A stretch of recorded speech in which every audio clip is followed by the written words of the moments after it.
आज हम आपको मिलवा रहे हैं विनोद जी से, जो निःशुल्क शिक्षा प्रदान कर रहे हैं। वे निस्वार्थ भावना से समाज की सेवा में लगे हुए हैं। समाज में ऐसे बहुत ही कम लोग होते हैं जो इस प्रकार के पुण्य कार्य करते हैं। आइए अब हम बातचीत करते हैं विनोद जी से और जानते हैं उनके इस प्रेरणादायक कार्य के बारे में। मैं विनोद कुमार, मलवानी एकता फाउंडेशन डायरेक्टर, जिसके द्वारा निःशुल्क शिक्षा पाठशाला और मलवानी, ईंट भट्टा, एलाहाबाद, मलेका, नौर 4 जगह संचालित है।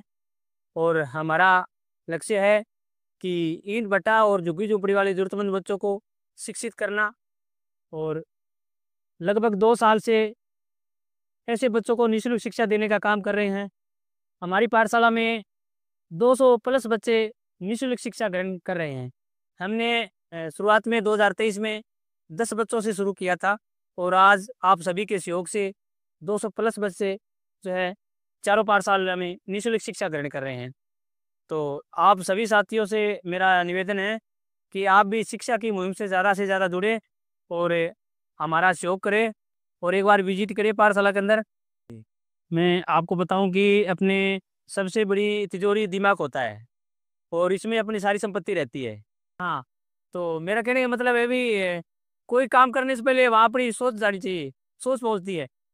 जैसे मैंने ये 2023 में शुरू किया था, तो मेरे को जहाँ से प्रेरणा मिली मैं आपको बता देता हूँ। मेरा बच्चा 2016 के अंदर मैंने एक गवर्नमेंट प्राइवेट स्कूल में संस्था थी, अपाला स्कूल ऑफ एजुकेशन, और जहाँ से मेरे बेटे को इंग्लिश मीडियम स्कूल में दाखिला मिला था। और इस टाइम मेरी कंडीशन उस स्कूल में पढ़ाने के लायक नहीं थी, तो मैं वहाँ के संस्थापक के से मिला। सर, मेरे बच्चों को पढ़ाना है। तो बोले बेटा पढ़ाओ। तो मैंने कहा सर, मेरे पास इतनी फीस नहीं है बच्चों को पढ़ाने के लिए। तो वो बोले कोई बात नहीं, आप बच्चों को पढ़ाओ, फीस की चिंता मत करो। तो बोले ठीक है सर। तो उन्होंने मेरे बच्चों को फ्री पढ़ाया। कि बोले बेटा आप फीस की चिंता मत करो, अपने जीवन में आप एक बच्चों को भी ना फ्री पढ़ा दोगे अपने जीवन में, तो मेरी फीस आ गई।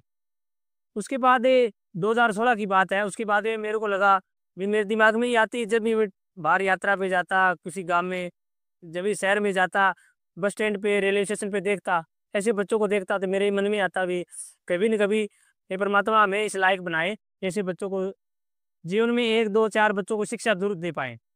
तो मैंने ऐसे सोचते सोचते 6 महीने मेरे गांव में ट्यूशन बच्चों को कराया। कुछ गरीब बच्चे थे उनको।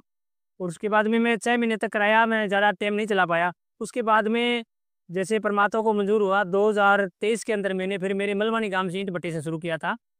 मात्र 10 बच्चों से मैंने मलवानी ईंट भट्टे से शुरू किया था।